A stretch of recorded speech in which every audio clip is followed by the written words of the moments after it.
En primer lugar, quiero expresar mi agradecimiento a los actuales profesores a cargo de esta cátedra por esta invitación a inaugurar la segunda parte de obligaciones. Debo aclararles que entramos en una temática de gran interés. Claro, el, la denominación que le han puesto a esta cátedra, Derecho de las Obligaciones 2, no es realmente un lujo. En verdad no dice nada. Nadie sabe de qué se trata. Otras cátedras se denominan responsabilidad civil. Y estas, no sé qué decirle, si me gusta o no me gusta. Me parece que está en una situación intermedia, porque en realidad decía algo en el pasado, cuando la preocupación era sancionar a quien había causado un daño, y esto se resolvía dentro de la teoría del acto ilícito. Pero la palabra responsabilidad es multívoca, porque significa muchas cosas. Por un lado, la responsabilidad, esta responsabilidad que vamos en cierta manera a ver en esta cátedra, que es la responsabilidad civil, pero también hay una responsabilidad penal, una responsabilidad moral, y la palabra responsabilidad se usa también para denominar esa relación de causa a efecto, en un sentido causal, podríamos decirle. Sin embargo, tengo que reconocer que es la terminología que usa el Código Civil y Comercial de la Nación. En verdad, lo que a mí me gusta es que se denomine derecho de daños, porque esto dice del presente. Hoy hay una preocupación por la distribución del daño injusto que ha sufrido la víctima hacia aquel de cuya esfera ha partido la fuerza dañadora. Esto se resuelve en una nueva teoría, que es la teoría del acto dañoso. El derecho de daños, en realidad, se ocupa de los daños sufridos por la persona, sea en su persona misma, o en sus bienes, o en los derechos que comparte dentro de la sociedad civil. Eso es lo que dice el artículo 1737, cuando expresa que hay daño cuando se lesiona un derecho o un interés no reprobado por el ordenamiento jurídico que tenga por objeto la persona, el patrimonio o un derecho de incidencia colectiva. Este es el concepto de daño jurídico. Ciertamente que el daño es un mal. Es un mal que lesiona derechos individuales o colectivos o intereses legítimos de la persona. El primer principio que rige este derecho es que el mal debe ser evitado. El segundo principio es que el mal debe ser reparado. Eso es lo que dice el artículo 1708, cuando dice: las disposiciones de este título son aplicables a la prevención y a su reparación. La prevención en la sección segunda a través de los artículos 1710 a 1713 y la sección tercera, los artículos 1716 a 1736, se ocupan de la reparación. Ahora, ¿cuál es la razón por la cual el daño debe evitarse o repararse? Es porque la persona tiene una dignidad en su dimensión individual y social que debe ser respetada. Y el derecho reconoce el derecho a permanecer incólume, o sea, a no sufrir daños y a gozar de los bienes colectivos.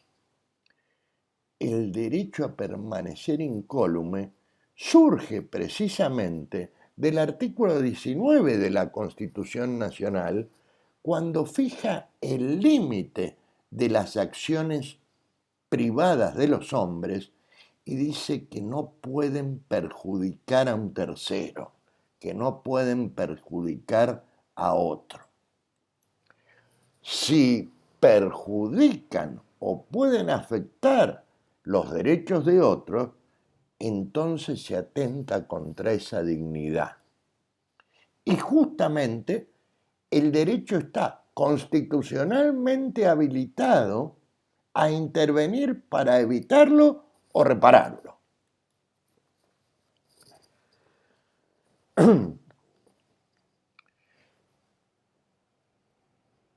El derecho de daños nos hace ver que la responsabilidad civil es una técnica jurídica consistente esencialmente en transferir por una intervención voluntaria del Estado que modifica el curso brutal de los acontecimientos, la carga de un daño de la persona que lo ha sufrido directamente en virtud de las leyes físicas, biológicas, psicológicas o sociales a otra persona a la que el derecho considera que debe soportarlo.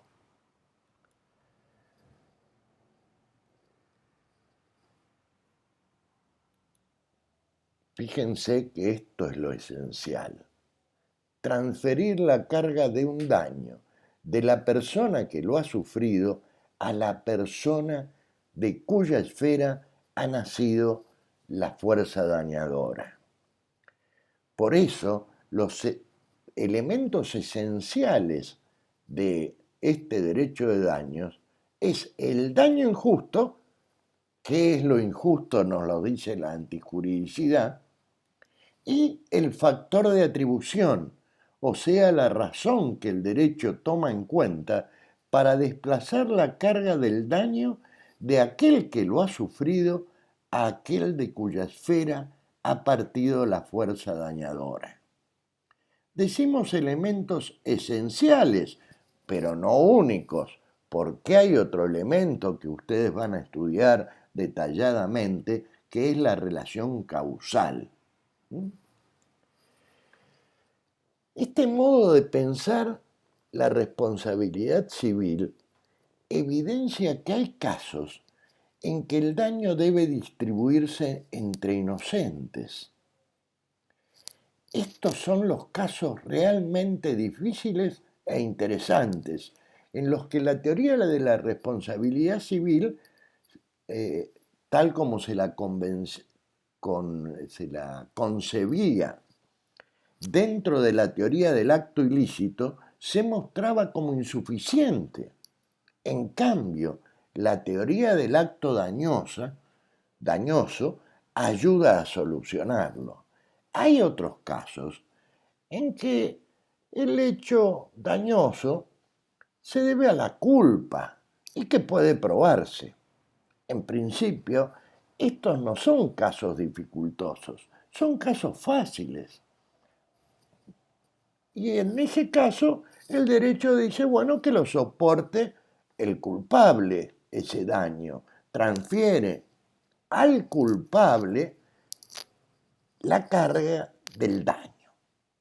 Lo que pasa es que a veces no son tan fáciles de probar la culpa y el dolo. Resulta muy difícil hacerlo. Piensen ustedes o mencionemos algunos casos. En primer lugar, este supuesto. Supónganse que ceden los soportes de esa maceta y cae sobre la chica que va paseando. El dueño del departamento lo tiene alquilado y el inquilino en ese momento estaba trabajando o estaba de vacaciones. ¿De quién es la culpa? ¿Cómo hace la víctima para probar esa culpa? Ya en el derecho romano, el pretor dijo: he de dar acción a quien sufra un daño en virtud de una cosa que caiga o sea arrojada de un edificio contra todos los que habiten la parte del edificio de donde ha caído o ha sido arrojada. Fíjense que hoy el artículo 1760 resuelve de esa manera, imponiendo al dueño y a los ocupantes de ese edificio, de la parte de donde ha caído la cosa, una responsabilidad solidaria, y solo se libera quien demuestre que no participó en la producción de ese daño. Otro caso, la víctima de un accidente de caza. Supónganse ustedes que varios cazadores disparan y la víctima recibe un disparo o recibe dos. ¿Cuál de los cazadores es el que provocó el daño? ¿Cuál de los dos disparos fue el mortal o el que hirió a la víctima? En este caso, el artículo 1761 del Código Civil y Comercial de la Nación impone igualmente una responsabilidad solidaria a todos los integrantes del grupo, excepto aquel que demuestre que no ha contribuido a su producción. Por último, veamos el caso del grupo de médicos que atiende a una persona, ya sea sucesivamente o conjuntamente, en cuyo caso deben responder solidariamente todos los integrantes, excepto aquel que demuestre que no ha contribuido a la producción del daño. Excepcionalmente, hasta se responde sin que exista autoría, como sucede cuando se trata de un grupo peligroso, según la solución del artículo 1762 para los grupos que realizan una actividad peligrosa. Tengo la convicción de que en este curso se va a producir en ustedes una conmoción, porque ustedes se van a transformar, van a pasar de el pensamiento lego que se pregunta de quién es la culpa del sufrimiento de un daño, a una mirada jurídica actual, proveniente de un humanismo renovado que se basa en la dignidad de la persona y que se pregunta: ¿es justo que este daño lo soporte quien lo ha sufrido? Realmente espero que disfruten este curso. Muchas gracias.